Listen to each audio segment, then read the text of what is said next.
حکومت وہ تمام وعدے نبھا پائے گی جس کا خیال نواز شریف صاحب نے آج جس کا اظہار کیا، وہ تمام توقعات پر پوری اتر پائے گی یا نہیں؟ مولانا فضل الرحمان سے پوچھ لیتے ہیں، ہیڈ ہیں JUIF کے اور کیبنٹ کے، ان کے ممبر تھے اور اس کے بعد چلے گئے اور انہوں نے پرائم منسٹر کی تبدیلی کا مطالبہ کیا۔ مولانا صاحب، آپ کو پروگرام میں خوش آمدید۔ آپ پاکستان کی سیاسی تاریخ کو بڑے اچھے طریقے سے جانتے ہیں، آپ کا مطالعہ گہرا ہے۔ پرائم منسٹر صاحب کی موجودہ کیفیت اور نواز شریف صاحب کی توقعات کے وہ مطالبات پورے کریں گے، آپ کے خیال میں یہ ریئلسٹک ہے، حقیقت پر مبنی ہے یا نہیں؟ دیکھیے، میں نے تو 4 جنوری کی جناب میاں نواز شریف صاحب کی پریس کانفرنس بھی سنی تھی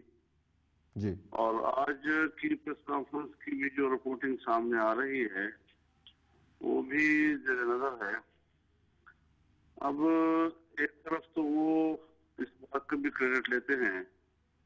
کہ ہم نے حقیقت کو 2 سال پہلے بھانپ لیا تھا اور حکومت سے الگ ہو کر اپوزیشن بینچوں پہ بیٹھ گئے تھے، اور یا پھر وہ آج 2 سال اپوزیشن بینچ پہ بیٹھ کر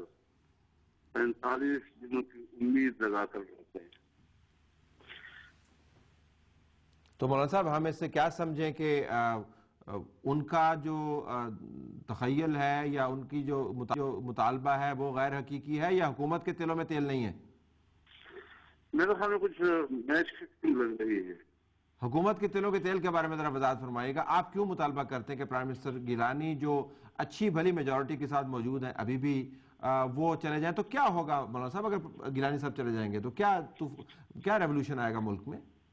نہیں، گیلانی صاحب کے جانے کی بات میں نے نہیں کہی ہے۔ میں بات یہ کر رہا ہوں کہ جس وقت MQM نے یہ اشارات دیے تھے کہ وہ حکومت سے جائیں گے تو میں نے بروقت ایک میسج دے دیا اور پریس کانفرنس میں میں نے یہ بات کہی تھی کہ اگر نظام کو اب بچانا ہے تو اس کا ایک ہی راستہ ہے کہ پرائم منسٹر تبدیل ہو جائے، تو اس سے پھر ایک نیا کانٹریکٹ سامنے آئے گا، نئی گفتگو ہوگی، نئی صورتحال ہوگی، ورنہ پھر یہ ہوگا کہ حکومت بھی ہوگی اور اقلیت بھی ہوگی، اور دوسری طرف اپوزیشن کی کیونکہ ہم آہنگی نہیں ہے، ایک عجیب سی افسری کی کیفیت سیاست میں آ جائے گی، تو اس میں ایک نیا رخ دینے کے لیے یہ تو اب اور بات ہے کہ MQM نے فیصلہ کیا اور پھر اس کو واپس لے لیا، تو اگر وہ اکثریت برقرار رکھ سکتے ہیں تو ٹھیک ہے، حکومت کرے، لیکن حکومت کا اتنا بڑا نظام، مملکتی نظام، اس انجیکشن کے ساتھ تو نہیں چل سکتا، اور جس کو پھر لوگ ایک کمزور حیثیت سے دیکھتے ہیں کہ یہ انجیکشن لگا کر چند دن گزار رہے ہیں، تو اس میں استحکام والی جو کیفیت ہوتی ہے یا جو استحکام کا ایک پہلو ہوتا ہے وہ انتہائی کمزور ہو جاتا ہے۔ تو اس بنیاد پر میں نے وہ بات کہی تھی، اور میں سمجھتا ہوں کہ اس کو سنجیدگی سے لینا چاہیے۔ ہم نے کسی کی حکومت گرانے کے لیے یا نظام کو لپیٹنے کے لیے نہیں، بلکہ اس کی ہم بقا اور دوام چاہتے ہیں، اور ہمارا ایک جدید رویہ ہے کہ جمعیت علماء اسلام نے حکومت کے ساتھ ذمہ داریوں میں شراکت سے دستبرداری کی ہے۔ اس کا یہ مطلب نہیں ہے کہ ہم یا تو عدم اعتماد کی تحریک لانے کی بات کرتے ہیں یا یہ کہ مڈ ٹرم الیکشن کی بات کرتے ہیں، ایسی کوئی پالیسی جمعیت علماء اسلام نے اناؤنس نہیں کی۔ جی، قائرہ صاحب سے پوچھیں۔ قائرہ صاحب، 45 کا گریس پیریڈ جو ہے اس میں بھی کوئی بڑا کارنامہ نہیں ہوگا، یہ نظام ایسے ہی ٹوٹا پھوٹا ہے، چلتا رہے گا، کوئی تھوڑی سی بہتر تبدیلی ہے، نیا پرائم منسٹر سامنے لیں؟ طلعت صاحب، پرائم منسٹر کنسنسس سے بیٹھے ہوئے ہیں، ان کے پاس میجورٹی ہے، ساری جماعت ان کے پیچھے کھڑی ہے، یہ تو آؤٹ آف کوسچن بات ہے۔ مولانا نے بھی اپنا پرسپیکٹو دے دیا کہ وہ کس پرسپیکٹو میں بات ہوئی تھی۔ ایک میں گزارش کروں کہ ڈیڈ لائن یا الٹیمیٹم یا کچھ اس طرح تو سیاست میں خیر کوئی مناسب بات نہیں ہے، لیکن جہاں تک تعلق 45 دن کا ہے، میاں صاحب اس سے پہلے بھی اپوزیشن میں تھے، آج بھی اپوزیشن میں ہیں، ہم اپوزیشن کو بھی ساتھ لے کے چلنا چاہتے ہیں، ہم ان کے اگر جائز تحفظات ہیں ہم ان کو بھی ایڈریس کرنا چاہتے ہیں، یہ بات تو نہیں ہے۔ مولانا کل ہمارے ساتھ تھے، آج اگر وہ ناراض ہیں تو ہم یہ چاہتے ہیں کہ ہر چیز کے اوپر ان سے انپٹ لی جائے، اور اسی لیے میں نے پہلے بھی کہا کہ صرف میاں صاحب کا یہ ایجنڈا نہیں ہے، ساری قوم کا، ساری پولیٹیکل پارٹیز کا ایجنڈا ہے، اور سبھی کو ہم نے ساتھ لے کے چلنا ہے، بیٹھ کے سبھی کے ساتھ مذاکرات۔ لیکن بین السطور سبھی یہ کہہ رہے ہیں کہ چلے گا نہیں۔ لیکن نا طلعت صاحب، بین السطور میں گزارش کروں کہ اگر آپ یہ کہیں کہ 45 دن میں یہ سارا ایجنڈا इम्प्लीमेंट हो जाएगा, तो मैंने पहले कहा कि ये पॉसिबल ही नहीं है, हो ही नहीं सकता नहीं, और ना इसका जिक्र किया जा रहा है, ना पॉसिबिलिटी का जिक्र किया जा रहा है। सवाल यह है कि इन 45 दिनों के अंदर अंदर अगर सारी कौमी क़यादत बैठकर कोई फैसले करती है और उसके लिए कुछ सिमतों का तयन करती है और उस पर चलने का अमल शुरू होता है, तो दैट इज द थिंग। वो यही बात है कि देखेंगे कि क्या इस तरफ सफर हो सकता है, और हम भी चाहते हैं कि सारी पाकिस्तान की क़यादत बैठ के अगर फैसले करते हैं तो बिस्मिल्लाह क्यों ना करें। जरा ख्वाजा साहब आप लाइन पर हैं? जी मैं लाइन पे हूँ। जी ख्वाजा साहब ये फरमाएगा कि कमेटी आपने बनाई है, ये मौसम के हाल की तरह रोजाना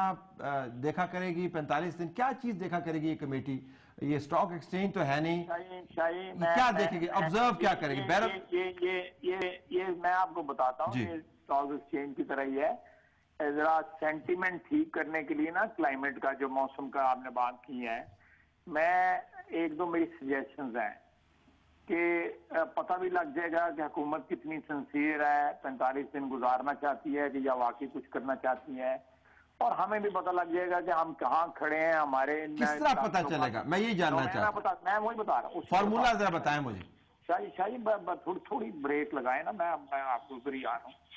और हमें भी पता लग जाएगा कि हमने ये 45 दिन गुजारने भी हैं या नहीं गुजारने, 10 दिन के बाद ही कोई शुरू होना है काम के नहीं होना। सर उसका बेहतरीन हल ये है कि 3-4 स्कैंडल हैं आपके पास, नेशनल इंश्योरेंस, हज, हारस स्टील और एक दो और स्कैंडल हैं, जिनका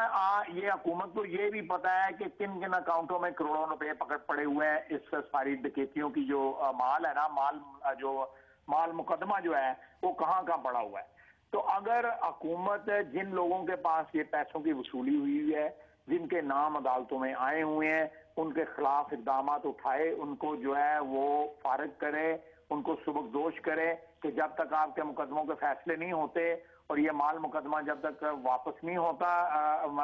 हुकूमत को और कौमी खजाने में, आप लोग फारिग हैं। आप लोग जिस दिन बरी हो जाएंगे आप वापस आ जाएगा, बरी नहीं होंगे तो जेल चले जाइएगा। मेरा ख्याल है ये 24 घंटे में किया जा सकता है, और इससे अवाम को मौजूदा हुकूमत के इखलास का, इनकी सिंसेरिटी का जो है वो अंदाजा हो जाएगा कि एजेंडे पे अमल दरामद होना है या नहीं होना। दूसरी बात जो है, अगर इन्होंने जाहिर करना है तो मेरा अपना ख्याल है कि ये जो कॉर्पोरेशन हैं, लार्ज कॉर्पोरेशन जिनमें 500-550 अरब रुपए का जो है वो ज़िया हो रहा है या नुकसान हो रहा है, उनमें फौरी तौर पे अपने क्रोनीज जो है बदलें, मेरिट के ऊपर अखबारों में इश्तिहार दे के एक कौमी रेपुटेशन के, जो नेशनल रेपुटेशन के लोग हैं उनको यहाँ पे लगाएं, प्राइवेट सेक्टर के उन पे बोर्ड, और आगाज पीआईए और सिविल एविएशन से कर दें, आगाज पीआईए और सिविल एविएशन से देखें। सिविल एविएशन के अकाउंट में 18 अरब रुपया पड़ा हुआ है, इसके ऊपर पता नहीं किस किस की नजरें हैं उसके ऊपर।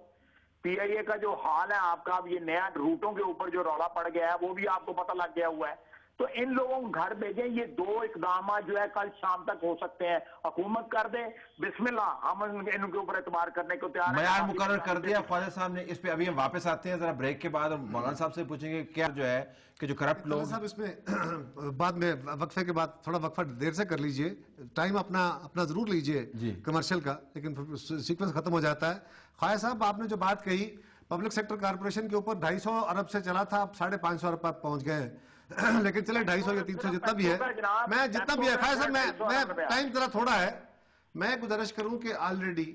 पिछली काबीना की मीटिंग में हमने ये ऐलान किया था कि 15 तारीख को मिड जनवरी में जो कैबिनेट की मीटिंग होगी उसमें 3 कारपोरेशन, पेप्को, पाकिस्तान स्टील और रेलवे के रिस्ट्रक्चरिंग प्लान और उनके बोर्ड्स जो प्राइवेट सेक्टर के बोर्ड होंगे और प्राइवेट सेक्टर से ही उनकी मैनेजमेंट लाने का फैसला किया गया है। वो रिस्ट्रक्चरिंग प्लान इस मिड जनवरी में आ रहे हैं, और इसके बाद बाकी जनवरी के एंड पे जो कैबिनेट मीटिंग होगी उसमें बाकियों के भी ऐसे नहीं शुरू करना, पीआईए जनवरी के एंड में है। अब सब सारे काम तो एक दिन में बैठ कर हम नहीं कर पाएंगे। वैसे मैं एक वजाहत कर दूं कि ये फैसले जो थे ये काबीना ने 1 साल पहले किए थे, ये काम 7-8 महीने पहले किया था, और रिस्ट्रक्चरिंग प्लान तलत साहब 1 साल पहले, तकरीबन 7-8 महीने पहले हुए थे, और उसके ऊपर फाइनेंस टीम अपनी हमारी काम कर रही थी। तलत साहब इन 8 ऑर्गेनाइजेशंस का अगर आपने रिस्ट्रक्चरिंग प्लान मुकम्मल करना है तो वो इतना आसान नहीं होगा। अच्छा ब्रेक, 10 दिन में नहीं होगा। Please let's take a break here, वापस